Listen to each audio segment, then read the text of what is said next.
fifth unit of the course VSOE 144, that is reading ethnography. The unit 5 is about global ethnography. After going to this unit, you should be able to understand and define the process of globalization and ethnography. അപ്പോൾ ഈ ലെസണിൽ കൂടി പോയി കഴിയുമ്പോൾ നമ്മൾ ആദ്യം മനസ്സിലാക്കുന്നത് understand and define the process of globalization and ethnography. ഗ്ലോബലൈസേഷനും അതുപോലെ എത്തനോഗ്രഫിയുടെ ആ പ്രോസസ്സ് എന്തൊക്കെയാണെന്ന് അതിനെ ഡിഫൈൻ ചെയ്യാനായിട്ടും മനസ്സിലാക്കാനും കഴിയും. ഇത് ഈ ലെസണിൽ കൂടി കടന്നു പോകും. പിന്നെ അടുത്തതായിട്ട് redefine the character of social relations in an era of globalisation.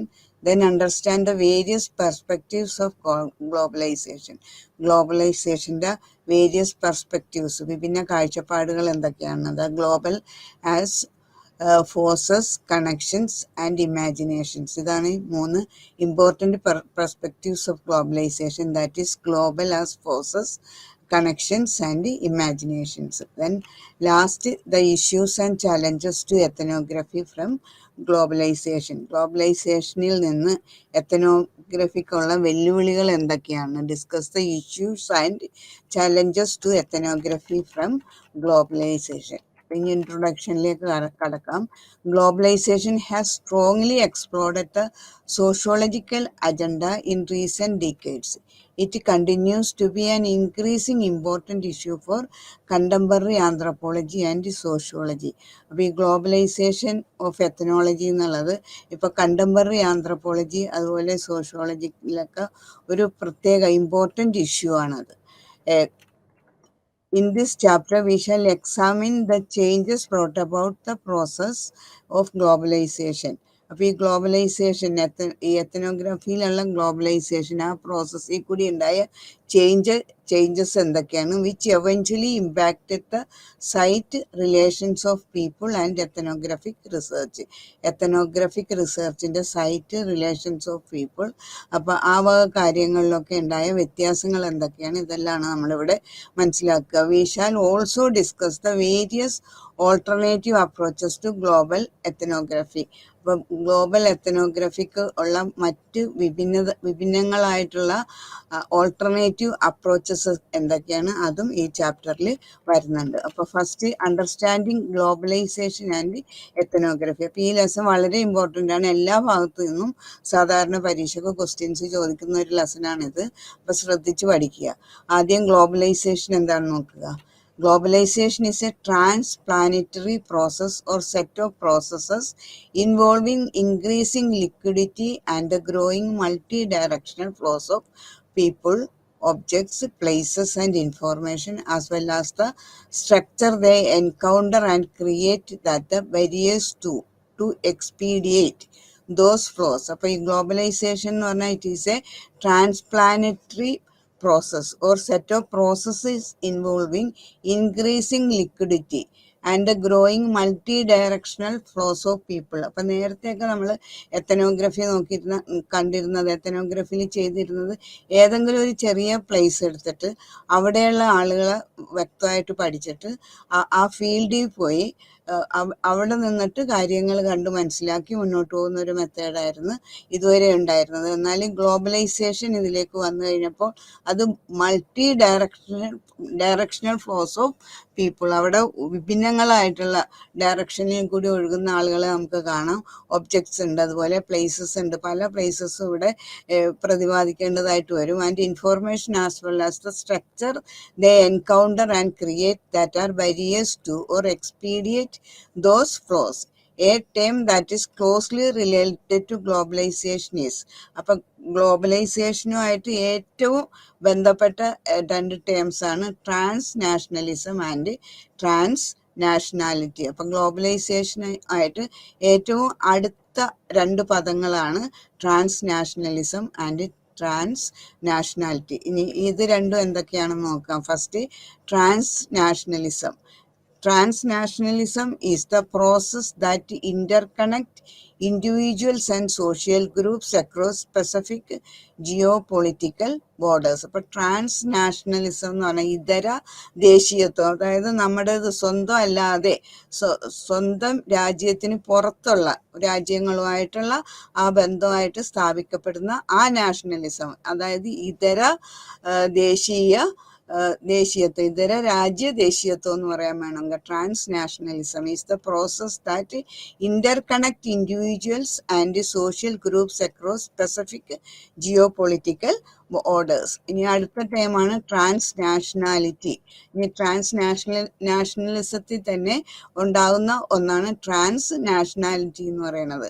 അപ്പോൾ it denotes the rise of new communities and formation of new social identities and relations that cannot be defined through the traditional reference point of nation states. അപ്പം നമ്മൾ ഒരു ദേശത്തിൻ്റെ അല്ലെങ്കിൽ ഒരു സ്റ്റേറ്റിൻ്റെ ആളുകൾ എന്ന് പറയുമ്പോൾ അവിടുത്തെ നാഷണാലിറ്റി, ആ സ്റ്റേറ്റിൻ്റെ പൗരത്വം എന്താണെന്നാണ് പറയണത്.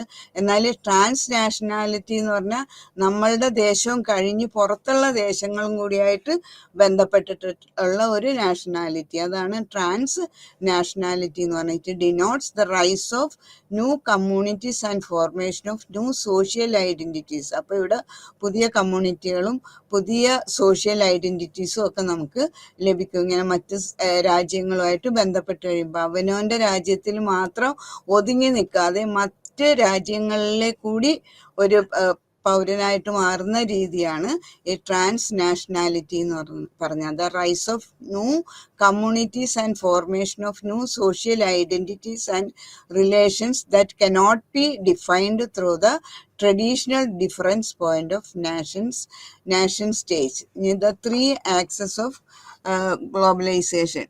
ഇനി അടുത്തത് ഗ്ലോബലൈസേഷൻ്റെ 3 ആക്സസസ് എന്തൊക്കെയാണെന്നാണ്. When considering the site of ethnographic research it is important to take into account 3 axes of globalization. ഈ ഗ്ലോബലൈസേഷൻ്റെ 3 ആക്സസ് ഉണ്ട്. അതെന്തൊക്കെയാണെന്ന് എത്തനോഗ്രഫിക് റിസർച്ചിനെ കൺസിഡർ ചെയ്യുമ്പോൾ നമ്മൾ മനസ്സിലാക്കേണ്ടതായിട്ടുണ്ട്. ആ 3 ആക്സസ് എന്ന് പറഞ്ഞാൽ first one global forces, second global connections, and third global imagination. അപ്പോൾ 3 axes of globalizations are global forces, global connections, and global imaginations.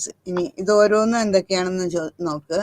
ഇതെല്ലാം ഈ 2 മാർക്സിൻ്റെ ക്വസ്റ്റ്യനിലും വരാം, ഫുള്ളായിട്ട് എസ്എ ടൈപ്പ് ക്വസ്റ്റ്യൻ ആയിട്ടും ചോദിക്കാറുണ്ട്. അപ്പോൾ ഈ ഭാഗങ്ങളെല്ലാം വളരെ ഇമ്പോർട്ടൻ്റ് ആയിട്ടുള്ളതാണ്. ഓരോ പോയിന്റും പ്രത്യേകം പഠിക്കേണ്ടതാണ്. First one global forces. Global forces are understood as those pressure on places, institutions, situations, and people from such overchanging, often intersecting imperatives as capitalism, modernity, and colonialism. അപ്പോൾ ക്യാപിറ്റലിസം അല്ലെങ്കിൽ മോഡേണിറ്റി അല്ലെങ്കിൽ colonialism ഇതുപോലെയുള്ള ഓരോ കാര്യങ്ങളുമായിട്ട് നമ്മളുടെ മേലിൽ ചെലുത്തുന്ന ആ ഫോഴ്സുകൾ, ആ ബലങ്ങളെയാണ് നമ്മൾ ഇവിടെ ഗ്ലോബൽ ഫോഴ്സസ് എന്ന് പറയുന്നത്. ഗ്ലോബൽ ഫോഴ്സസ് സാധാരണഗതിക്ക് അതീതമായിട്ട് മറ്റ് പുറത്തുനിന്നുള്ള ചില ഫോഴ്സുകളുടെ സ്വാധീനത്തിനെയാണ് ഇവിടെ global forces എന്ന് പറയുന്നത്. global forces are understood as those pressure on places, institutions, situations, and people from such overarching of often intersecting imperatives as capitalism, modernity, and colonialism. capitalism അതുപോലെ മോഡേണിറ്റി അതുപോലെ തന്നെ കൊളോണിയലിസം. അപ്പോൾ ഇതൊക്കെ വഴിയായി ആളുകളുടെ മേൽ ഉണ്ടാക്കുന്ന സ്വാധീനത്തിനെയാണ് ഇവിടെ ഗ്ലോബൽ ഫോഴ്സസ് എന്ന് ഉദ്ദേശിക്കുന്നത്. ഇനി അടുത്തത് global connections. Global connections refer to transnational links and networks between such globally mobile people. അപ്പോൾ ഗ്ലോബലി മൊബൈൽ പീപ്പിൾ അങ്ങനെ പരന്നു കിടക്കുകയാണ്. അപ്പോൾ അവരുമായിട്ടുള്ള ആ നെറ്റ്വർക്ക്, അവരുമായിട്ടുള്ള ആ ലിങ്ക്സ്, നാഷണൽ ലിങ്ക്സ്, അതിനെയാണ് ഗ്ലോബൽ കണക്ഷൻസ് എന്ന് പറയുന്നത്. Global connections refer to transnational links. അപ്പോൾ മറ്റ് ദേശത്തുള്ള ആ ആളുകളുമായിട്ടുള്ള ആ ലിങ്ക്സ്, അതിനെയാണ് നാഷണൽ കണക്ഷൻ, ഗ്ലോബൽ കണക്ഷൻ എന്ന് പറയുന്നത്.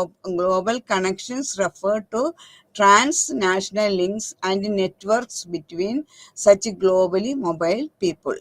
ഇനി അടുത്തത് global imagination. Global imagination refers to the different and competing ways that globalization is understood and portrayed. Globalization എന്താണെന്ന് നമ്മൾ മനസ്സിലാക്കി അതിൻ്റെ ഒരു ചിത്രം നമ്മളിൽ പതിപ്പിക്കുകയും ചെയ്യുന്ന ആ സങ്കല്പം, അതാണ് ഗ്ലോബൽ ഇമാജിനേഷൻ എന്ന് പറയുന്നത്. Global imagination refers to the different and competing ways. പല രീതിയിൽ കോമ്പീറ്റിംഗ് വേയ്സ്, പല രീതിയിലും നമ്മൾ ഒരു കാര്യത്തെക്കുറിച്ച് അനുമാനിച്ച് നമ്മുടെ മനസ്സിൽ അതിൻ്റെ ഒരു രൂപം ഉണ്ടാക്കിയെടുക്കും. അതിനെയാണ് ഗ്ലോബൽ ഇമാജിനേഷൻ എന്ന് പറയുന്നത്. Global imagination refers to the different and competing ways that globalization is understood and portrayed. ഇനി ethnography. Ethnography emerged from anthropology and adopted by sociologists is a qualitative methodology that lends itself to the study of the beliefs, social interactions, and behaviors of small societies involving participation and observation over a period of time and the interpretation of the data collected. Ethnography എന്താണ്? പല പ്രാവശ്യം നമ്മൾ ഇതിൻ്റെ definitions കണ്ടു കഴിഞ്ഞ്. Ethnography emerged from anthropology. ആന്ത്രപ്പോളജിയിൽ നിന്നാണ് ഈ എത്തനോഗ്രഫി ഉദയം ചെയ്തിട്ടുള്ളത്. And adopted by sociologist. അത് തന്നെയാണ് സോഷ്യോളജിസ്റ്റും സ്വീകരിച്ചിട്ടുള്ളത്, അഡോപ്റ്റ് ചെയ്തിട്ടുള്ളത്. It is a qualitative methodology. ഈ ethnography എന്ന് പറഞ്ഞാൽ it is a qualitative methodology that lends itself to the study of the beliefs. അപ്പം ഈ ക്വാളിറ്റേറ്റീവ് മെത്തഡോളജിയിൽ എന്തെല്ലാമാണ് നാം പഠിക്കാൻ ഉദ്ദേശിക്കുന്നതെന്ന് വെച്ചാൽ അവിടെയുള്ള ആളുകളുടെ beliefs, social interactions and behaviours of small societies involving participation and observation over a period of time. അപ്പോൾ അവിടെയുള്ള ജനങ്ങളുടെ വിശ്വാസങ്ങൾ, അതുപോലെ സോഷ്യൽ ഇൻ്ററാക്ഷൻസ്, സാമൂഹിക ഇടപാടുകൾ, അതുപോലെ and behaves of small societies, ചെറിയ സൊസൈറ്റിയുടെ ഇടയിലുള്ള പെരുമാറ്റ രീതികൾ, ഇതെല്ലാം മനസ്സിലാക്കുന്നത് എങ്ങനെയാണ്? Involving participation and observation over a period of time. ഒരു പീരീഡ് ഓഫ് ടൈമിൽ അവിടെ പാർട്ടിസിപ്പേറ്റ് ചെയ്തിട്ട് അവരുടെ ഇടയിൽ അവരുടെ ആളെ പോലെ ജീവിച്ചിട്ട് ഒത്ത് ഇടപഴകിയിട്ട് നിരീക്ഷിച്ചിട്ട് കാര്യങ്ങൾ മനസ്സിലാക്കുന്നത്. ആരെക്കുറിച്ച് പഠിക്കാൻ നാം താല്പര്യപ്പെടുന്നോ അവരുടെ ഇടയിൽ പോയി അവരെ മനസ്സിലാക്കിയിട്ട് അവരെ ശരിക്ക് അവരുടെ രീതികൾ ഓരോന്നും കണ്ട് മനസ്സിലാക്കി നിരീക്ഷിച്ചിട്ട് അതിന് ഒരു പ്രത്യേക ടൈം ഷെഡ്യൂൾ തന്നെയുണ്ട്. എത്ര കാലം അവിടെ താമസിച്ചാൽ അവരെ വ്യക്തമായിട്ട് പഠിക്കാൻ പറ്റുമോ അത്രയും കാലം അവിടെ നിന്ന് കാര്യങ്ങൾ മനസ്സിലാക്കിയിട്ട് പഠിച്ചിട്ട് വ്യക്തമാക്കുന്ന ഒരു രീതിയാണ്. അതിനുശേഷം അതിൻ്റെ interpretation of the data collected. അങ്ങനെ നമ്മൾ അവിടെ നിന്ന് കളക്ട് ചെയ്ത് ആ ഡാറ്റ ഇൻ്റർപ്രിറ്റ് ചെയ്യുക, അതിനെ വ്യാഖ്യാനിക്കുന്ന ഒരു രീതിയാണ് എത്തനോഗ്രഫി എന്ന് പറഞ്ഞത്. In its early stages there was a desire by researchers to make ethnography appear scientific, and with this in mind a manual was produced for people in the field with a set of instruction as to how ethnography should be done.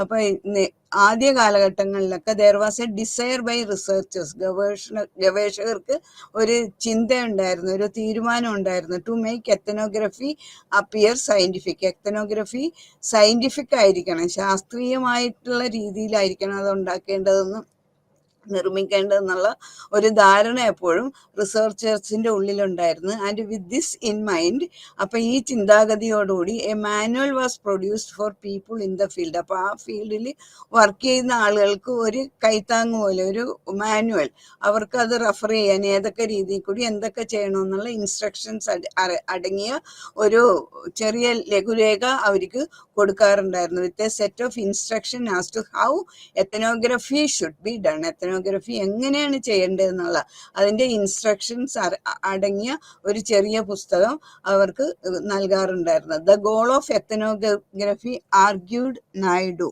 അപ്പം നായിഡു എത്തനോഗ്രഫിയുടെ ലക്ഷ്യത്തെക്കുറിച്ച് പറഞ്ഞിരിക്കുന്നത് then was to give an analytical description of other cultures.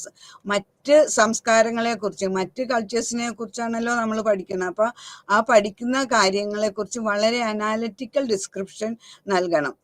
And exploration of A particular phenomena, ഏതെങ്കിലും ഒരു ഏത് കാര്യത്തെക്കുറിച്ചാണ് പഠിക്കണം അതിനെക്കുറിച്ച് വളരെ നന്നായിട്ട്, ആ പ്രതിഭാസം എന്താണെന്ന് വളരെ നന്നായിട്ട് തന്നെ വ്യക്തമാക്കണം. Rather than the testing of A hypothesis. വെറുതെ ഹൈപ്പോത്തിസിസ് ടെസ്റ്റ് ചെയ്യുന്നതിലൊന്നും കാര്യമില്ല. നമ്മൾ എന്തിനെക്കുറിച്ചാണ് ഏത് കൾച്ചറെ കുറിച്ച്, അവരുടെ കൾച്ചറിൻ്റെ ഏത് ഭാഗത്തെക്കുറിച്ച് പഠിക്കാനാണ് ഉദ്ദേശിക്കുന്നത് അതിനെക്കുറിച്ച് വ്യക്തമായിട്ടുള്ള ഒരു ധാരണ എപ്പോഴും അവരുടെ ഉള്ളിലുണ്ടായിരിക്കണം. അതനുസരിച്ച് വേണം മുന്നോട്ട് പോകാൻ. അല്ലാതെ വെറുതെ ഒരു ഹൈപ്പോത്തിസിസ് ഉണ്ടാക്കുക എന്നിട്ട് അത് ടെസ്റ്റ് ചെയ്യുക എന്ന് പറഞ്ഞാൽ അത് റിസർച്ച് ആകുന്നേ ഇല്ല. The data consist of unstructured accounts and analysis which provided interpretation of meaning was done by the researcher using observation, description and explanation. അപ്പോൾ എങ്ങനെയാണ് അവസാനം ഈ അനാലിസിസ് ചെയ്തിട്ട് ഡാറ്റ കളക്ട് ചെയ്തതിന് ശേഷം അതിൻ്റെ മീനിങ് ഒക്കെ എന്താണെന്ന് ഇൻ്റർപ്രിറ്റ് ചെയ്യുക. അതെല്ലാം ചെയ്തതിന് ശേഷം done by the researcher using observation, description and explanation. ഒബ്സർവേഷനിൽ കൂടി, ഡിസ്ക്രിപ്ഷനിൽ കൂടി, എക്സ്പ്ലനേഷനിൽ കൂടി എല്ലാ വ്യാഖ്യാനങ്ങളും ശരിയായിട്ട് നൽകുക. അതാണ് എത്തനോഗ്രഫി ചെയ്യുന്നത്. The ethnographers task, argued Naidu, is to find what connects to what and to construct subject in changing context as they act and are acted upon. അപ്പോൾ എത്തനോഗ്രാഫേഴ്സ് ടാസ്ക് എന്ന് പറഞ്ഞാൽ നായിഡുവിൻ്റെ അഭിപ്രായത്തിൽ is to find what connects to what, എന്തിനോട് connect ചെയ്യണം. അതുപോലെ and to construct subject in changing context, മാറിക്കൊണ്ടിരിക്കുന്ന സന്ദർഭങ്ങളിൽ സബ്ജക്റ്റിൽ എന്താണ് നമ്മൾ നിർമ്മിച്ചു കൊടുക്കേണ്ടത്. അപ്പം ഈ വക കാര്യങ്ങളെല്ലാം എപ്പോഴും ശ്രദ്ധാപൂർവം ഡീൽ ചെയ്യേണ്ടതാണ് എത്തനോഗ്രാഫറുടെ ഒരു മുഖ്യ ടാസ്ക് എന്ന് പറഞ്ഞാൽ. In taking such A stands the ethnography becomes an ethnography of the system two and the global. An emergent dimension of arguing about the connection among sites in a multi-sided ethnography. Ethnography is linked to the lived experience of the ethnographer. ഇനി global ethnography എന്ന് പറയുമ്പോൾ ആ ചെറിയ മേഖല, മണ്ഡലത്തിനെ വിട്ട് കൂടുതൽ മണ്ഡലം വ്യാപകമാകും, ആഗോള തലത്തിലേക്ക് പോയി കഴിയുമ്പോൾ അത് ഗ്ലോബൽ എത്തനോഗ്രഫി ആയിട്ട് മാറും. ആദ്യമൊക്കെ പഴയ കാലങ്ങളിൽ എത്തനോഗ്രഫി എന്ന് പറഞ്ഞാൽ ഏതെങ്കിലും ഒരു ചെറിയ റീജിയൻ തിരഞ്ഞെടുത്തിട്ട് അവിടെയുള്ള ഏതെങ്കിലും ഒരു കാര്യത്തെക്കുറിച്ച് പഠിക്കുക, അവിടെയുള്ള ഒരു കൂട്ടം ജനങ്ങളുടെ സംസ്കാരത്തെക്കുറിച്ച്, അല്ലെങ്കിൽ അവരുടെ ജീവിത രീതികളെക്കുറിച്ച്, അല്ലെങ്കിൽ അവരുടെ പുറത്തേക്കുള്ള കാഴ്ചപ്പാടുകളെ കുറിച്ച് മനസ്സിലാക്കുക, എന്നിട്ട് അതിനെക്കുറിച്ച് എഴുതുക. അതായിരുന്നു എത്തനോഗ്രഫി. പിന്നെ ആ ക്ഷേത്രം അങ്ങ് വലുതാകുക, ആ ഡൊമൈൻ അങ്ങ് വലുതാക്കി കഴിഞ്ഞപ്പോഴേക്കും ദേശവും വിട്ട് രാജ്യവും വിട്ട് മറ്റ് ആഗോളതലത്തിലേക്ക് പോകുമ്പോൾ that is become global ethnography. Ethnography is an especially suitable methodology with which to investigate social structure that are constituted across multiple scales and sites. അപ്പോൾ ethnography is an especially suitable methodology. Ethnography എന്ന് പറഞ്ഞാൽ that is A special and suitable methodology with which to investigate social structures കണ്ടുപിടിക്കാൻ, എന്താണെന്ന് നിരീക്ഷിക്കാനുള്ള ഒരു നല്ല മെത്തേഡാണ് ethnography എന്ന് പറഞ്ഞാൽ. That are constituted across multiple scales and sites. അപ്പോൾ ഇത് കൂടുതൽ മൾട്ടിപ്പിൾ സ്കെയിൽസ് ആൻഡ് സൈറ്റ്സ് ഉപയോഗിച്ചിട്ട് കാണുമ്പോൾ ആ മണ്ഡലം വളരെ വിശാലമാകുകയാണ്. അപ്പോൾ that will become global ethnography. It can strategically locate itself at critical points of intersection of scales and units of analysis and can directly examine the negotiations of interconnected social actors across multiple scales. Global ethnographies can be outlined through the lens of 3 slices of globalization. അപ്പോൾ ഇത് വളരെ important ആണ്. Global ethnographies can be outlined. Global ethnography നമുക്ക് outline ചെയ്യാൻ പറ്റുന്നത് പ്രത്യേകിച്ച് the lens of 3 slices of globalization. ഗ്ലോബലൈസേഷൻ്റെ the lens of 3 slices of globalization ഉപയോഗിച്ചിട്ടാണ് നമുക്ക് അതിൻ്റെ ഔട്ട്ലൈൻ ലഭിക്കുക. അപ്പം ആ 3 സ്ലൈസസ് ഓഫ് ഗ്ലോബലൈസേഷൻ എന്ന് ഉദ്ദേശിക്കുന്നതാണ് global forces, global connections and global imaginations. അപ്പൊ ഗ്ലോബൽ എത്തനോഗ്രഫിയുടെ 3 പ്രധാന ഘടകങ്ങൾ, ലെൻസ്, ഗ്ലോബൽ എത്തനോഗ്രഫി മനസ്സിലാക്കാൻ വേണ്ടിയിട്ടുള്ള ആ ലെൻസിന്റെ 3 മുഖങ്ങളാണ് global forces, global connections and global imaginations. ഇനി അടുത്തത് global forces. The first type of global ethnography is those that examines how external transnational forces affect local people and how they respond to and appropriate such influences. അപ്പോൾ ബാഹ്യ ഇടപെടലുകൾ, ആ ഇടപെടലുകളുമായിട്ട് എങ്ങനെയാണ് അവിടെയുള്ള ആളുകൾ അത് ഇൻഫ്ലുവൻസ് ചെയ്യണത്. These transnational forces originated in other countries as part of globalization. അപ്പോൾ ഈ ട്രാൻസ്നാഷണൽ ഫോഴ്സസ് എന്ന് പറയുന്നത് ഈ ഗ്ലോബൽ എത്തനോഗ്രഫിയിൽ ട്രാൻസ്നാഷണൽ ഫോഴ്സസ് എന്ന് പറഞ്ഞാൽ മറ്റ് ദേശങ്ങൾ, പല ദേശങ്ങൾ ചേർന്നിട്ടുള്ളതാണ്. ഇതര ദേശങ്ങളുമായിട്ടുള്ള ഒരു ബന്ധമാണല്ലോ ഗ്ലോബൽ ഫോഴ്സസിൽ വരുന്നത് തന്നെ. അപ്പോൾ these transnational forces originated in other countries as part of globalization and therefore impact localities from a distance. Example include multinational corporations, international agencies and organizations, global migrants and ideologies, and global mass media, popular culture. ഇതെല്ലാം global ഫോഴ്സസിന് example ആണ്. എന്തൊക്കെയാണ്? Multinational corporations, international agencies and organization, global migrants and ideologies, and global mass media or popular culture. അപ്പോൾ ethnographies that examine global forces do not necessarily have to be based on multi sited research. അപ്പോൾ ഈ ethnographies that examine global forces, അത് do not necessarily have to be based on multi-sited research. ഇതിന് multi sited research വേണമെന്ന് നിർബന്ധമൊന്നുമില്ല. Since they can be studies of how the global affects one locality or community. However, researchers can use multi-sited field in various countries. അപ്പോൾ ഇവിടെ റിസർച്ചേഴ്സിനെ വേണമെങ്കിൽ multi sited field വർക്കിൽ ഇടപെടാം, അവർക്ക് അതിനെ ഉൾപ്പെടുത്താം. However, research can use multi-sited fieldwork in various countries to compare how global forces affect 2 or more communities in a different or similar manner. അപ്പോൾ 2 or 2 കൂടുതലോ കമ്മ്യൂണിറ്റിയിലെ പല രാജ്യങ്ങളിലുള്ളതായിരിക്കാം. ഈ 2 or 2 കൂടുതലോ ഉള്ള കമ്മ്യൂണിറ്റീസിൻ്റെ സിമിലാരിറ്റീസും ഡിഫറൻസും ഒക്കെ എന്തൊക്കെയാണെന്ന് അപ്പോൾ ഈ റിസർച്ചേഴ്സിന് മനസ്സിലാക്കാൻ പറ്റും. However research can use multi sited field work. ഈ മൾട്ടി സൈറ്റഡ് ഫീൽഡ് വർക്ക് എപ്പോഴും യൂസ് ചെയ്യണമെന്ന് നിർബന്ധമൊന്നുമില്ല.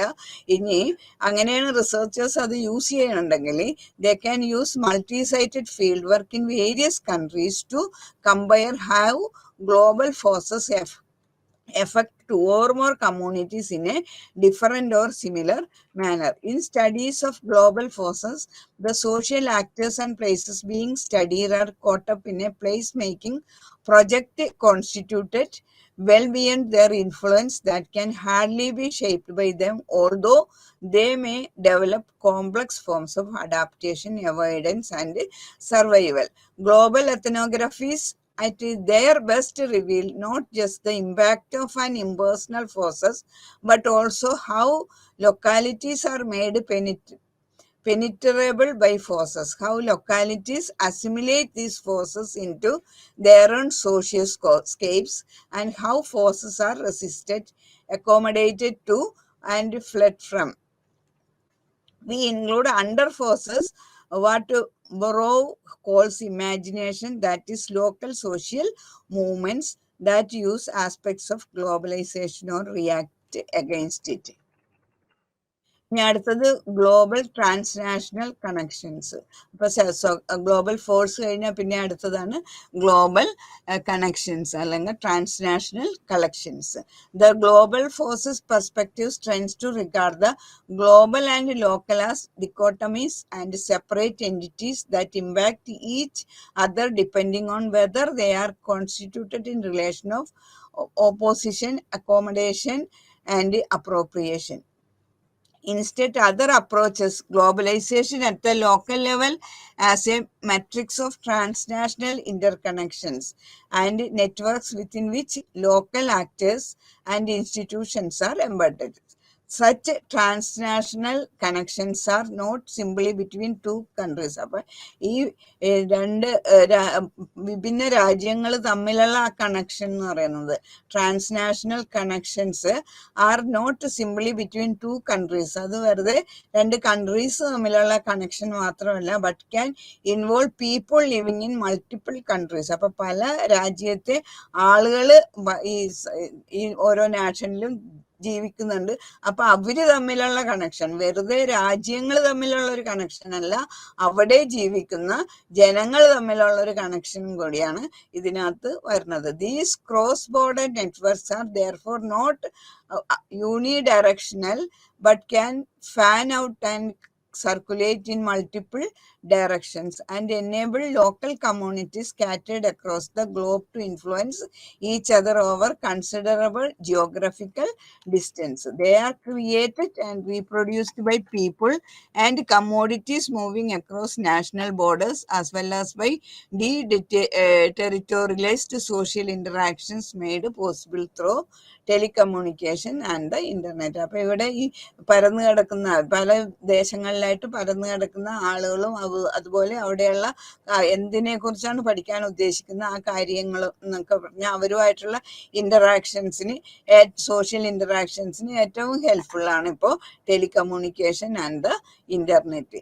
എത്നോഗ്രഫിക് studies about transnational network can benefit the most from multi-sited field work. അപ്പോൾ ethnographic studies about transnational networks അത് can benefit the most from multi sited ഫീൽഡിലുള്ള കാര്യങ്ങളൊക്കെ മനസ്സിലാക്കാൻ വേണ്ടിയിട്ട് ഈ നെറ്റ്വർക്ക് നമ്മളെ വളരെയധികം സഹായിക്കുന്നുണ്ട്. Of course it is possible to conduct research in a single site and explore how local communities maintain connection to other countries. Though telecommunication,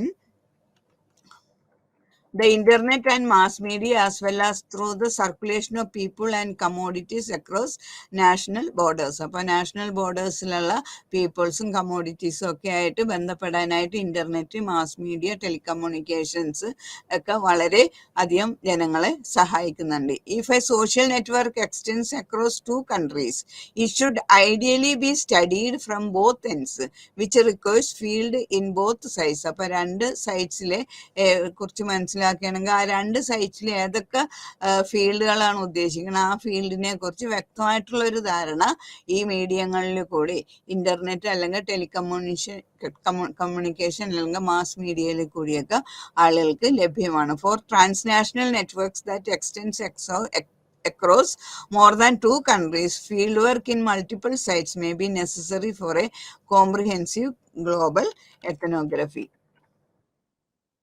ഇനി അടുത്ത global transnational imaginations.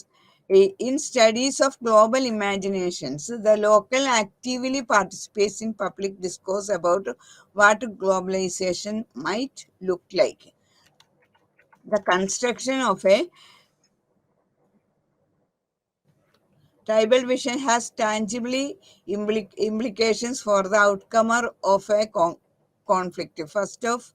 First of all, the reference to global ideas and across today provide an entrance ticket to participating in public discourse, and those unwilling or unable to formulate their claims in global terms often find themselves invisible.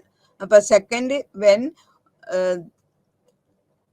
global actors wage their battles with claims about the global to acquire more credibility, they themselves build connections to outside actors and enter circulating discourses. അതവിടെ വ്യക്തമാകുന്നില്ല എന്താണെന്നുള്ളത്. അപ്പോൾ ഇവിടെ what do you know about globalization, explain the difference between transnationalism and transnationality, examine the 3 axes of globalization. ഇത് മൂന്നും വളരെ important ആണ്. അതുപോലെ discuss global എക്കനോഗ്രഫി. ഒരു ഷോർട്ട് നോട്ടായിട്ട് വരാം. വലുതായിട്ട് എസ് എ ടൈപ്പ് ക്വസ്റ്റ്യൻ ചോദിക്കുകയാണെങ്കിൽ ഈ ഭാഗത്ത് പറഞ്ഞ കാര്യങ്ങളെല്ലാം ചേർത്ത് എഴുതേണ്ടതായിട്ട് വരും. ഗ്ലോബൽ എത്തനോഗ്രഫി ഇത് 2 മാർക്സ് ക്വസ്റ്റ്യന് അതെന്താണെന്ന് മാത്രം കാണിച്ച് 2-3 ലൈനിൽ ഉത്തരം കൊടുക്കുക. Alternative approaches to global ethnography. ഇനിയിപ്പോൾ ഗ്ലോബൽ എത്തനോഗ്രഫിക്ക് ഓൾട്ടർനേറ്റ് അപ്രോച്ചസ് എന്തൊക്കെയാണെന്ന്. The process of globalization challenge conventional ethnography. അപ്പൊ process of globalization challenges conventional ethnography. സാധാരണ പഴയ രീതിയിലുള്ള എത്തനോഗ്രഫിക്ക് ഒരു ചലഞ്ചാണ് process of globalization. It destabilizes the meaning of the key concepts. അപ്പൊ ആ കൺവെൻഷണൽ എത്തനോഗ്രഫിയിലുള്ള കീ കൺസെപ്റ്റ്സ് എന്ന് പറയുന്ന സൈറ്റ്, പ്ലേസ്, ലോക്കൽ എന്നൊക്കെ ഉള്ളത് അതൊക്കെ അസ്ഥിരമായിട്ടുള്ള അതിൻ്റെ ആ കൺസെപ്റ്റ്സിന്റെ മീനിങ് ഒക്കെ അസ്ഥിരമാക്കപ്പെടും ഈ ഗ്ലോബലൈസേഷനിൽ, global എത്തനോഗ്രഫിയിൽ. In order to study the imagined lives made possible by global mass media, ethnography must engage in cultural studies by examining mass media, film, literary fiction, and other types of public culture. However, if such mass media are to be incorporated into global ethnography, it must consist of much more than simply the researcher's interpretation of public cultural text, as is often the case in cultural studies. അപ്പോൾ cultural സ്റ്റഡീസിൽ conventional type എത്തനോഗ്രഫിയിൽ നമ്മൾ ഓരോ കാര്യങ്ങളും മനസ്സിലാക്കുക, റിസർച്ചിൻ്റെ ഇൻ്റർപ്രിറ്റേഷനാണ്. അവിടെ പോയി പഠിച്ച് കാര്യങ്ങളൊക്കെ ഉണ്ട്, അങ്ങേര് വ്യാഖ്യാനിക്കുന്ന കാര്യങ്ങളാണ് അതിൽ വരുന്നത്. പക്ഷെ ഇവിടെ ഈ ഗ്ലോബൽ എത്തനോഗ്രഫിയിൽ ഈ സച്ച് മാസ് മീഡിയയുടെ ഉപയോഗം കൊണ്ട് are to be incorporated into global ethnography. Global എത്തനോഗ്രഫിയിൽ മാസ് മീഡിയ യുടെ സഹകരണത്തോടുകൂടി it must consist of much more than simply the research interpretation. അതപ്പോൾ ആ റിസർച്ചറുടെ മാത്രം ഇന്റർപ്രിറ്റേഷൻ അല്ലാതെ പബ്ലിക് കൾച്ചറൽ ടെക്സ്റ്റ് അതിൽ വരും. Is often the case in cultural studies. Instead we must do actual face to face field work to gather information about how local people engage, interpret and respond to such global mass culture from other countries and how it reshapes their subjectivities, identities and imaginations. അപ്പോൾ ഇതൊരു global view പോയിന്റിൽ കൂടിയാവുമ്പോൾ എല്ലാ കാര്യങ്ങളും കൂടുതൽ വ്യാപകമായിട്ടുള്ള രീതിയിൽ മാറ്റപ്പെടും. അപ്പോൾ we must to claim actual face to face field വർക്കാണ്. അപ്പോൾ കൺവെൻഷണൽ മെത്തേഡിൽ നമ്മൾ ചെയ്യുന്നത് actual face to face field work ആണെങ്കിൽ ഇവിടെ പല രാജ്യങ്ങളിലുള്ള ആളുകളുമായിട്ടാണ്. Information about how local people engage, interpret and respond to such global mass culture from other countries. അപ്പൊ മറ്റ് രാജ്യങ്ങളിൽ ഉള്ള ആളുകളും ഈ കാര്യങ്ങളോട് എങ്ങനെയാണ് ഇന്റർപ്രറ്റ് ചെയ്യണേന്ന് നമുക്ക് കൂടുതൽ വ്യക്തതയോടുകൂടി മനസ്സിലാക്കാൻ പറ്റും. മറ്റത് ഒരു സ്ഥലത്ത് മാത്രം, ഒരു ചുരുങ്ങിയ മണ്ഡലത്തിൽ മാത്രം ഒതുങ്ങി നിന്നത് ഇപ്പോൾ രാജ്യങ്ങളോളം പല രാജ്യങ്ങളിലൂടെ കടന്നു പോകുമ്പോൾ അതിൻ്റെ ആ വ്യാപ്തി, അതിൻ്റെ വിസ്തീർണമൊക്കെ കൂടി വരും. അപ്പൊ അങ്ങനെയുള്ള ഇനി അടുത്തത് വെർച്വൽ എത്തനോഗ്രഫിയാണ്. അനദർ സജസ്റ്റഡ് അപ്രോച്ച് ടു, വേറൊരു അപ്രോച്ചാണ്. അപ്പൊ കൺവെൻഷണൽ അപ്രോച്ചിന് അതിനെതിരായിട്ട് കുറെ സ്കോളേഴ്സിന്റെ ആർഗ്യുമെന്റ്സിലാണ് ഇതുപോലെയുള്ള ഗ്ലോബൽ എത്തനോഗ്രഫിയുടെ ആഗമനം. ഗ്ലോബൽ എത്തനോഗ്രഫിക്ക് സഹായപ്രദമായിട്ടുള്ള രീതികളാണ് വെർച്വൽ എത്തനോഗ്രഫി, അതുപോലെ മൾട്ടി സൈറ്റഡ് ഫീൽഡ് വർക്ക് എന്നൊക്കെ ഉള്ളത്. അത് വേറൊരു അപ്രോച്ചാണ്. Another suggested approach to global ethnography is virtual ethnography based on the internet and online communities. അപ്പോൾ വേറെ ഒരു ഗ്ലോബൽ എത്തനോഗ്രഫിക്ക് അപ്രോച്ചിന് അനദർ സജസ്റ്റഡ് അപ്രോച്ച് ഗ്ലോബൽ എത്തനോഗ്രഫിക്ക് വിപരീതമായിട്ട് വേറെ ഒരു സമീപനമാണ് ഈ virtual ethnography based on the internet and online communities. അപ്പൊ ഇത് ബേസ് ചെയ്യണത് ഇന്റർനെറ്റും ഓൺലൈൻ കമ്മ്യൂണിക്കേഷനും ഒക്കെ ആയിട്ടാണ്. Since the internet is one of the primary means by which local people maintain social relations and communities across national borders. അപ്പൊ national ബോർഡറിൽ ഉള്ള ആളുകളൊക്കെ തമ്മിൽ ബന്ധം സ്ഥാപിക്കുന്ന ഒരു മീഡിയമാണ് ഇന്റർനെറ്റ് എന്ന് പറഞ്ഞാൽ. The internet is one of the primary means by which local people maintain social relations and communities across national borders. However, ethnographers should be cautious about regressing to a contemporary digital armchair anthropology based on secondary sources and interactions captured in cyber communities. അപ്പോൾ നേരത്തെ armchair ആന്ത്രോപോളജിയിൽ ഫീൽഡിൽ പോകുന്നില്ല, അവിടെ തന്നെ ഇരുന്നിട്ട് കാര്യങ്ങൾ ചെയ്യുന്ന ഒരു മെത്തേഡാണ് ഉണ്ടായത്. ഇതുപോലെ തന്നെയാണ് ഇപ്പോൾ ഓൺലൈൻ അല്ലെങ്കിൽ ഇന്റർനെറ്റിൽ കൂടി അങ്ങോട്ടേക്ക് പോവാതെ തന്നെ അവരവരുടെ സ്ഥലത്തിരുന്നിട്ട് എത്തനോഗ്രാഫർക്ക് കാര്യങ്ങൾ മനസ്സിലാക്കാനായിട്ടുള്ള ഒരു സൗകര്യം കിട്ടണേ. റിച്ച് എത്തനോഗ്രാഫിക് അപ്പോൾ അത് സെക്കൻഡറിന്ന് മുഴുവനായിട്ടും പറയാൻ പറ്റൂല. പണ്ട് കാലങ്ങളിൽ അത് ബുക്കുകൾ മാത്രം വായിച്ചിട്ടാണ് ആദ്യകാലങ്ങളിൽ ആന്ത്രോപോളജിസ്റ്റ് എത്തനോഗ്രഫി ചെയ്തിരുന്നെങ്കിൽ ഇപ്പോൾ ഇവിടെ അതൊരു സെക്കൻഡറി സോഴ്സാണ് ഉപയോഗിച്ചിരുന്നത്. ഡയറക്റ്റ് കോണ്ടാക്റ്റ് ഇല്ല ഫീൽഡുമായിട്ട്. അവിടെ ഇരുന്നിട്ട് പഴയ മ്യൂസിയത്തിലോ അല്ലെങ്കിൽ പുസ്തകങ്ങളിലൂടെയോ അല്ലെങ്കിൽ ഡയറികളിലൂടെയുള്ള വിവരങ്ങൾ ശേഖരിച്ചിട്ട് ചെയ്യുന്ന ഒരു പ്രവൃത്തിയായിരുന്നെങ്കിൽ ഇവിടെ അതുപോലെ തന്നെ ആംചെയർ ആന്ത്രോപോളജിയിൽ ചെയ്തിരുന്ന പോലെ തന്നെ വേണമെങ്കിൽ ഇത് ഈ ഡിജിറ്റൽ പ്രക്രിയയെന്ന് നമുക്ക് പറയാം. കാരണം അതും പക്ഷെ അവിടെ ഫീൽഡ് കാണാനും അവിടെയുള്ള ആളുകളെ മനസ്സിലാക്കാനും കുറേം കൂടി എളുപ്പമാണ് ഈ ഇന്റർനെറ്റ് സംവിധാനങ്ങളിൽ കൂടെ അല്ലെങ്കിൽ ഓൺലൈൻ ആക്ടിവിറ്റീസിൽ കൂടിയിട്ട്. Multi-sited field work. Since traditional ethnographic approaches that are restricted to one locality cannot capture the essence of global flows and trans-border processes, a number of scholars have urged ethnographers to engage in multi-sited field.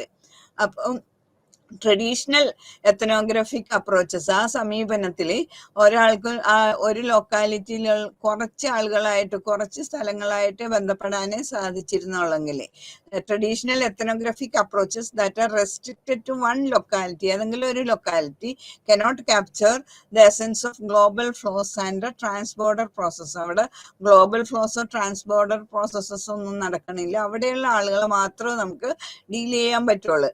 A number of scholars have urged ethnographers to engage. അപ്പൊ അതിനെ മറികടക്കാൻ വേണ്ടി കുറെ scholars argue ചെയ്ത് ethnographers to engage in multi sited field.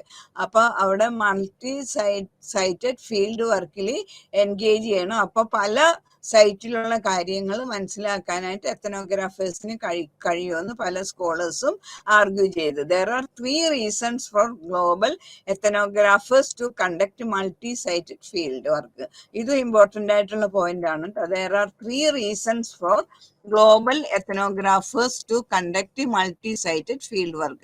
Multi-sited field work ചെയ്യാനായിട്ട് എത്തനോഗ്രാഫർക്ക് ചെയ്യാനുള്ള കാരണങ്ങൾ 3 കാരണങ്ങൾ കൊണ്ടാണ് ഈ multi sited field work ethnographers ചെയ്യണത്, ഗ്ലോബൽ എത്തനോഗ്രാഫേഴ്സ് ചെയ്യണത്. എന്തുകൊണ്ടൊക്കെയാണ് ആ 3 കാര്യങ്ങൾ? First, to compare how macro global institution and processes are impacting multiple locals in similar or different ways. അപ്പൊ അതിന്റെ കാര്യങ്ങളിൽ ഫസ്റ്റ് വൺ പറയുന്നത് to compare how macro global ഇൻസ്റ്റിറ്റ്യൂഷൻസും അതുപോലെ ആ പ്രോസസ്സസും are impacting multiple locals in similar or different ways. അപ്പൊ അവര് സിമിലറും ഡിഫറെന്റ് വേയ്സിൽ കൂടി അവരെ കമ്പയർ ചെയ്യാൻ, താരതമ്യം ചെയ്യാനായിട്ട് ഈ ഗ്ലോബൽ എത്തനോഗ്രാഫീസിന് ഈ മൾട്ടി സൈറ്റഡ് ഫീൽഡ് വർക്കിൽ കൂടി സാധ്യമാണ്. ഒരേ സമയത്ത് തന്നെ പല സ്ഥലങ്ങളിലുള്ള ആളുകളും അവരുടെ ഡിഫറെന്റ് വേയ്സുമായിട്ട് കമ്പയർ ചെയ്ത് മുന്നോട്ട് പോകാനായിട്ടുള്ള അവസരം ലഭിക്കും. Second, to conduct multi site field work to track the movement and flow of global commodities, migrants, cultures, ideologies and information across national borders. To conduct multi site field work conduct ചെയ്യാൻ, to track the movement and flow of global commodities.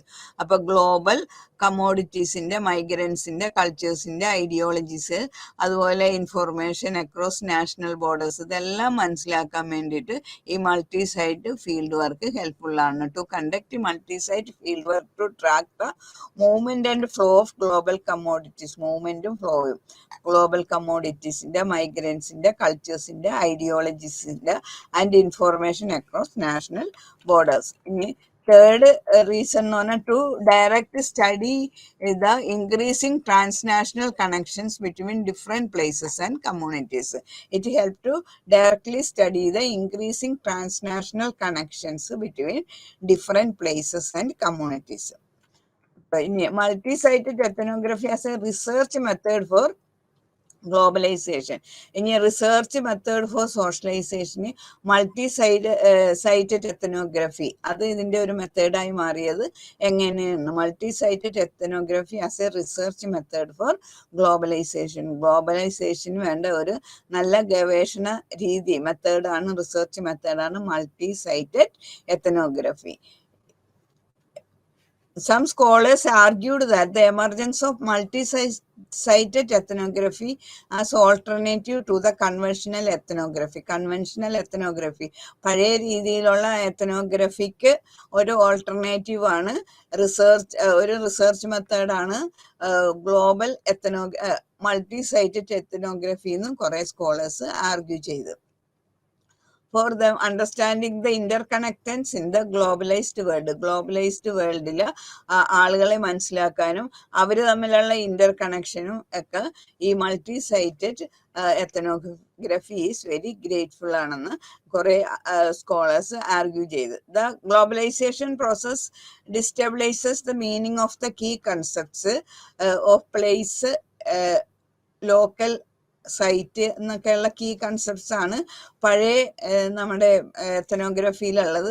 പക്ഷെ അതൊക്കെ കുറേം കൂടി വ്യാപകമായി ethnography because of the increasing impact worldwide interconnectedness and interdependence. The world has experienced time and space compression because of the technological developments in travel and communication that led to the shrinking map of world. അപ്പോൾ കമ്മ്യൂണിക്കേഷനും travel സൗകര്യങ്ങളും കമ്മ്യൂണിക്കേഷൻസും എല്ലാം അതിനുള്ള സൗകര്യങ്ങളൊക്കെ വലുതാക്കി. അപ്പോൾ മാപ്പിൻ്റെ ദൂരങ്ങളൊക്കെ വളരെ ചുരുങ്ങിയതായി. ഒരു ചെറിയ സ്ഥലത്തിരുന്ന് തന്നെ എത്ര ദൂരത്തെ കാര്യങ്ങൾ മനസ്സിലാക്കാനും മനുഷ്യൻ പ്രാപ്തനായി തീർന്നത്. Thus, distance between different places are no longer important interaction between different cultures, societies and identities. അപ്പോൾ ദൂരെയുള്ള ആളുകളെ കുറിച്ച്, അവരുടെ ഐഡന്റിറ്റിയെ കുറിച്ച്, അവരുടെ പ്രത്യേകതകളെ കുറിച്ചൊക്കെ മനസ്സിലാക്കാൻ ഈ മൾട്ടി സൈറ്റഡ് ടെക്നോളജി ഉപയോഗിക്കുന്നത് കൊണ്ട് ദൂരവും അല്ലെങ്കിൽ അകലോ ഒക്കെ ഒരു പ്രശ്നം അല്ലാതെ ആയി തീർന്നു. ഇനി locating the global in transnational ethnography. Though multi-sited ethnographic methodologies undoubtedly have we argue that these proposed ethnographic methods are not the way of studying globalization. This is because traditional ethnography, intensive and long-term fieldwork in a single location, is completely sufficient method for capturing global dynamics. Global flows may be largely territorialized and translocal, but they are not simply disembodied process that is supersedes localities and thus escape ethnographic study. ഇനി അടുത്തത് 2 types of globalization. അപ്പൊ ഗ്ലോബലൈസേഷന് 2 തരങ്ങളാണുള്ളത്, 2 ടൈപ്പാണുള്ളത്. അത് non കണ്ടിഗ്യസ് and കണ്ടിഗ്യസ് globalisation. അപ്പൊ 2 തരം globalization ആണ്. അത് first type non contiguous and the other one is contiguous globalization. ഇത് important ആയിട്ടുള്ള 2 കൺസെപ്റ്റ്സുകളാണ്. It is important to remember that there are in fact 2 different types of globalization. 2 തരം globalization ഉണ്ട്, both of which can be simultaneously experienced at the local level. Local ലെവലിൽ ഇത് രണ്ടും ഒരേ സമയത്ത് തന്നെ നമുക്ക് കാണാൻ പറ്റും. Both which can be simultaneously experienced at the local level. അപ്പൊ നോൺ കണ്ടിന്യൂസ് തന്നെയാണ് നോൺ കണ്ടിഗ്യസ് എന്ന് പറഞ്ഞാൽ. The first type can be called non contiguous globalisation.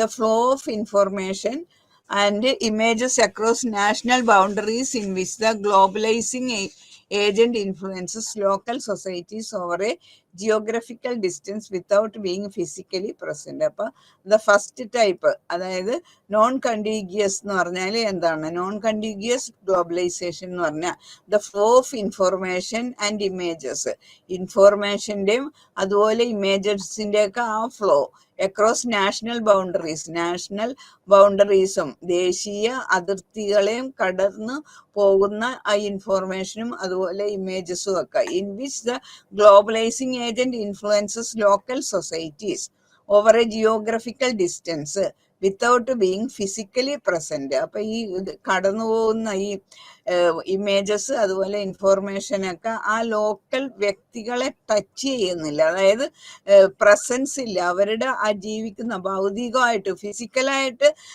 Present അല്ല, പക്ഷെ കാര്യങ്ങളെല്ലാം കടന്നു പോകുന്നുണ്ട്, മനസ്സിലാക്കുന്നുണ്ട്. അതിനാണ് നോൺ കണ്ടീജിയസ് എന്ന് പറഞ്ഞത്. This type of globalization does not involve the transfer of actual materials or peoples but occurs in the space of flows. അപ്പൊ ഈ ടൈപ്പ് ഗ്ലോബലൈസേഷൻ എന്ന് പറഞ്ഞാൽ not involve the transfer of actual materials or peoples, യഥാർത്ഥ വസ്തുക്കളെ അല്ലെങ്കിൽ ആളുകളെ അവർ മാറ്റുന്നില്ല, അങ്ങോട്ടും ഇങ്ങോട്ടും മാറുന്നില്ല. But occurs in the space of flows, ആ സ്പേസിൽ കൂടിയുള്ള കടന്നുപോക്കുകളാണ്. ആളുകൾ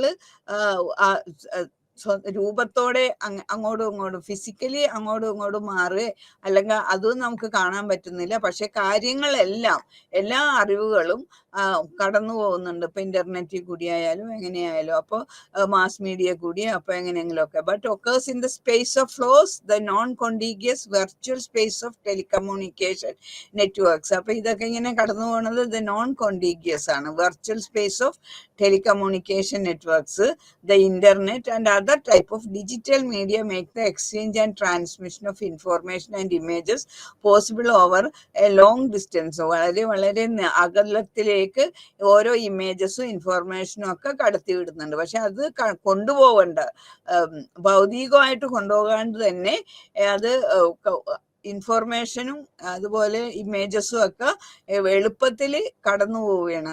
അതെങ്ങനെയാണ്? Using the internet, telecommunication network and digital media etcetera. This enables individuals and institutions to interact and communicate and therefore transcends the constraints imposed by territory.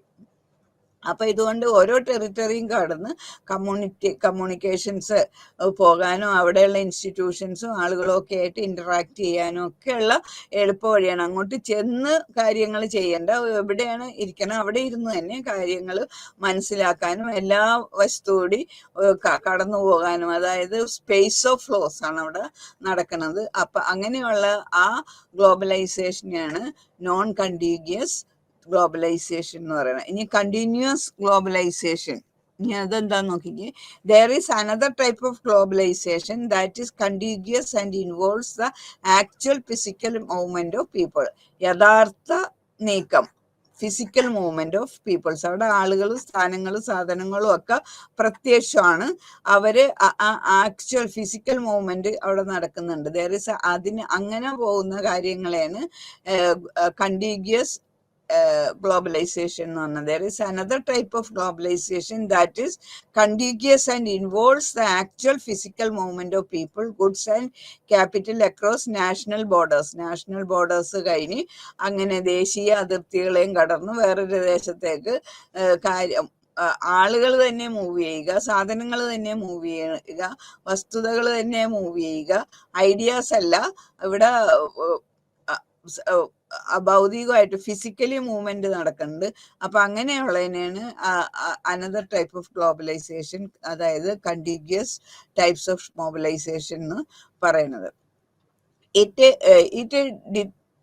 territorializes since it involves social processes that are no longer tied to specific places and territories but move across national borders. Here the globalizing agent, അപ്പൊ ഇവിടെ ഈ globalizing agent, അത് whether people, goods, capital or facilities എന്തെങ്കിലും ആവാം, ആ agent actually moves and relocates to other countries. അയാള് അല്ലെങ്കിൽ ആ വസ്തു അല്ലെങ്കിൽ ആ വ്യക്തി അല്ലെങ്കിൽ ആ സംഗതി എന്താണെന്ന് വെച്ചാൽ അത് യഥാർത്ഥത്തിൽ എവിടെ നിൽക്കുന്നു അവിടെ നിന്ന് വേറെ എവിടെ പോകാൻ ഉദ്ദേശിക്കുന്നു അവിടെ എത്തുക, യഥാർത്ഥത്തിൽ മൂവ് ചെയ്തിട്ട് ചലിച്ചിട്ട് റീലൊക്കേറ്റ് ടു അതർ കൺട്രീസ്, മറ്റു രാജ്യത്തിൽ എത്തിച്ചേർന്നിട്ട് and is physically present in the local society, സൊസൈറ്റിയിൽ ആ ലോക്കൽ സൊസൈറ്റിയിൽ ഫിസിക്കലായിട്ട് പ്രസന്റ് ചെയ്തിട്ട് കാര്യങ്ങൾ മനസ്സിലാക്കുക, ഫിസിക്കലായിട്ട് ഹാജരായിട്ട് കാര്യങ്ങൾ മനസ്സിലാക്കുന്ന രീതിയാണ് കണ്ടിന്യൂസ് ഗ്ലോബലൈസേഷൻ എന്ന് പറയുന്നത്. അപ്പൊ രണ്ടു തരം ഗ്ലോബലൈസേഷൻ ആണ്, ഒന്ന് non continuous globalization, the other one is continuous globalization. മറ്റൊരുത്ത് ഇന്റർനെറ്റ്. അപ്പൊ നോൺ കണ്ടിന്യൂസ് ഗ്ലോബലൈസേഷൻസിൽ ഇന്റർനെറ്റ്, മാസ് മീഡിയ, ടെലികമ്മ്യൂണിക്കേഷൻസിലൊക്കെ കൂടി അതൊരു കാര്യങ്ങൾ സ്പേസ് ഓഫ് ഫ്ലോസ് ആണ്, സ്പേസിൽ കൂടി വസ്തുതകൾ കടന്നു പോകുന്നു, അവിടെ ഫിസിക്കൽ മൂവ്മെന്റ് നടക്കണില്ല, പക്ഷെ കാര്യങ്ങളെല്ലാം മനസ്സിലാക്കാം സ്പേസ് ഓഫ് ഫ്ലോസിൽ കൂടി. അതിനെയാണ് നോൺ കണ്ടിന്യൂസ് ഗ്ലോബലൈസേഷൻ എന്ന് പറഞ്ഞാൽ. കണ്ടിന്യൂസ് ഗ്ലോബലൈസേഷൻസിൽ globalizing agents whether they are people, goods, capital or facilities, they actually moves and relocates to other countries and is physically present in the local society. ഇവിടെ physically അത് present ആണ്. എന്ത് സംഗതിയാണ്? Globalizing agent അവിടെ physically present ആണ്. അങ്ങനെയുള്ളതിനെയാണ് continuous globalization എന്ന് പറയുന്നത്. ഇനി what are the alternative approaches to global ethnography? അപ്പോൾ virtual ethnography, multi sited ethnography ഒക്കെയാണ് അവിടെ. State the reason for global ethnographers to conduct multi sited field work, ആ 3 reasons.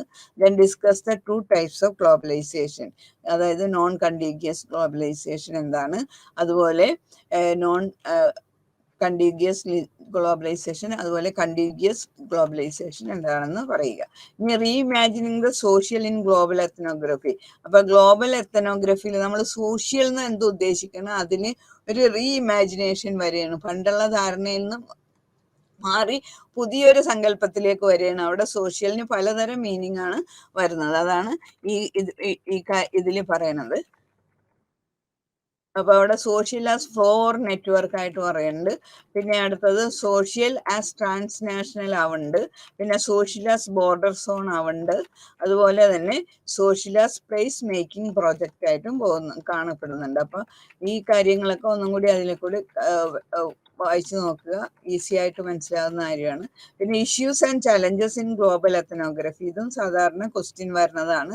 What are the issues and challenges in global ethnography? ഏത് കാര്യം ഉണ്ടെങ്കിലും അവിടെ ഇഷ്യൂസും ചലഞ്ചസും വെല്ലുവിളികളും പല പ്രശ്നങ്ങളും നേരിടേണ്ടതായിട്ട് വരും. അതുപോലെ ഈ ഗ്ലോബൽ എത്തനോഗ്രഫിക്കും പ്രശ്നങ്ങളുണ്ട്. അതെന്താണ്? Ethnographic approaches to globalization requires the understanding of socially and culturally specific ways in which people understand places of their locality in the global scheme of things and the actions to take shape that place. These understanding and actions are deeply political. അപ്പോൾ ഒരു global എത്തനോഗ്രഫിയിൽ ഇപ്പോൾ ഒരു site എടുക്കുക, ഒരു കാര്യം തീരുമാനിക്കുക, അത് ഒരു വ്യക്തിയുടെ, ഒരു റിസർച്ചറിന്റെ, ഒരു രാജ്യത്തിലുള്ള ഒരാളുടെ അങ്ങനെ പേഴ്സണൽ അല്ല.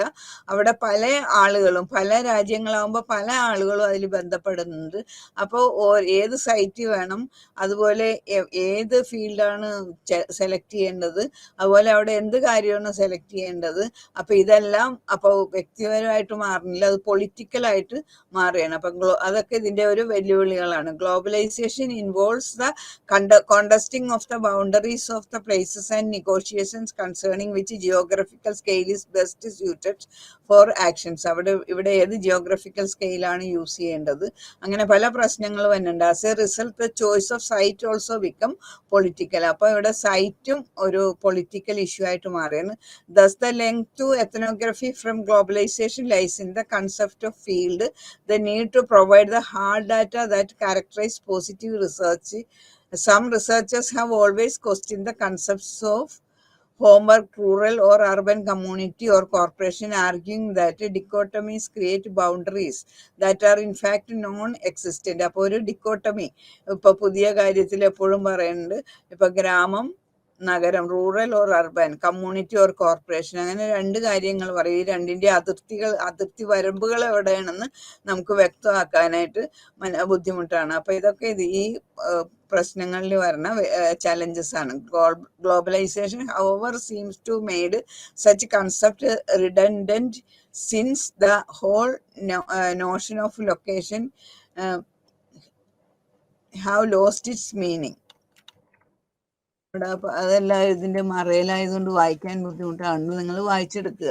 അപ്പോൾ ഇവിടെ ഇങ്ങനെ അത് ലോക്കൽ, അതുപോലെ സൈറ്റ്, അതുപോലെ ഫീൽഡ്, അതുപോലെ ഓരോ കാര്യങ്ങളിൽ എക്സ്പ്ലനേഷൻസ്, അവിടെയൊക്കെ മറ്റത് ഒരു കൺവെൻഷണൽ മെത്തേഡിൽ കൂടി ആകുമ്പോൾ ഒരു ചെറിയ കാര്യമാണെങ്കിലും അതിന് വളരെ നല്ല വ്യക്തതയോടുകൂടി കാര്യങ്ങൾ മനസ്സിലാക്കി പാർട്ടിസിപ്പേറ്റ് ഒബ്സർവേഷനിൽ കൂടി കാര്യങ്ങൾ മനസ്സിലാക്കിയിട്ട് ഡാറ്റ കളക്ട് ചെയ്തിട്ടാണ് ഇൻ്റർപ്രിറ്റേഷൻ നൽകുക. പക്ഷേ ഇങ്ങനെയുള്ള ഡാറ്റ കളക്ഷനിൽ പല ബുദ്ധിമുട്ടുകളും ഉള്ളത് അതിൻ്റെ ഒരു ചലഞ്ചസ് തന്നെയാണ്. ഇനി future directions. We have noted the continued relevance of ethnography for an increasingly globalized world. Globalization refers to deterritorialized and large-scale forces that appear to be beyond the scope of ethnography, which is limited to the intensive study of micro-level social process in specific localities. However, globalization is not simply an abstract external forces that supersedes and operates outside the purview of the localities, but that the global exists only as it is embedded and localized in specific places. The global and the local should not be conceptualized as opposed dichotomous entities, which makes localized ethnographic field seem incompatible with the action of global forces. The dynamic of contiguous globalization involves a constant dialectic between brief periods of deterritorialization and a longer period of redeterritorialization in specific localities, making it mainly a place-based process.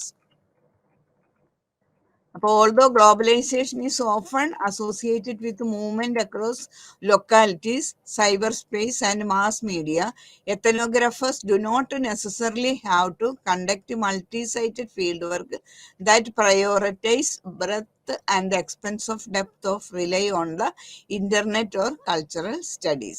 Traditional fieldwork methods based on long-term immersion in one locality are sufficient for global ethnography.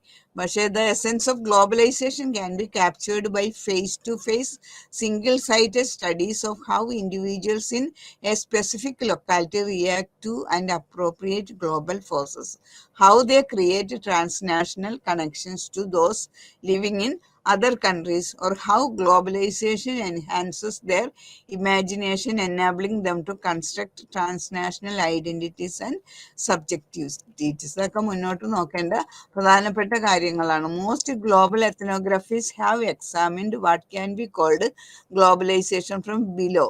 അപ്പോൾ താഴ്ന്ന ഒരു local പീപ്പിൾസിനെ, ചെറിയ ആളുകളെ എടുത്തിട്ടാണ് എത്നോഗ്രഫീസ് make ചെയ്യുന്നത്. പക്ഷേ അങ്ങനെയല്ല വേണ്ടത്, എല്ലാ തരക്കാരെയും ഉൾപ്പെടുത്തണമെന്നാണ് മുന്നോട്ടുള്ള കാഴ്ചപ്പാടിൽ പറയുന്നത്. However, we also need more ethnographic studies about the powerful elites and institutions that control globalization from above.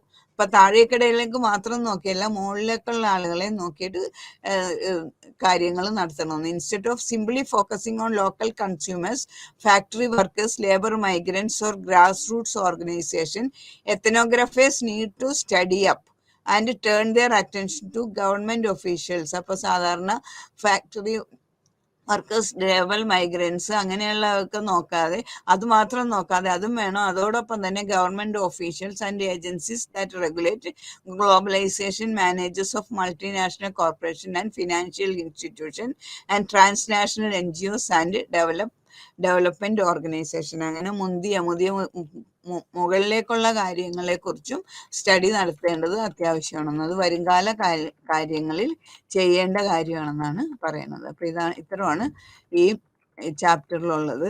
ഈ ഗ്ലോബലൈസേഷൻ എന്നുള്ളത് വളരെ ഇമ്പോർട്ടൻ്റ് ആയിട്ടുള്ള ഒരു ചാപ്റ്ററാണ്. ഗ്ലോബലൈസേഷൻ എന്ന് പറഞ്ഞാൽ it is a transplanetary process or set of processing involving increasing liquidity and the growing multi directional flows of people, objects, places and information as well as the structure they encounter and create that are barriers to or expedite those flows. A term that is closely related to globalization is transnationalism and transnationality. ഇനി അത് രണ്ടും എന്താണെന്ന് നോക്കുക. അതുപോലെ 3 axes of globalization എന്തൊക്കെയാണെന്ന് ഓർക്കുക. Global forces, global connections and global imagination. അതുപോലെ ethnography എന്ന് പറഞ്ഞാൽ it is a qualitative methodology that lends itself to the study of the beliefs, social interactions and behaviors of small societies involving participation and observation over a period of time and an interpretation of the data collected. അപ്പോൾ ഇനി global ആകുമ്പോൾ അത് കുറേയും കൂടി വിശാലമായിട്ട് മാറും. Global ethnographies can be outlined through the lens of 3 slices of globalization, that is global forces, global connections and global imagination. അതുപോലെ the process of globalization challenges conventional ethnography. It destabilizes the meaning of the key concepts like site, place, local, etc. അപ്പോൾ scholars have suggested an alternative research method. അതാണ് global എത്തനോഗ്രഫിയിൽ virtual and multi sited field work.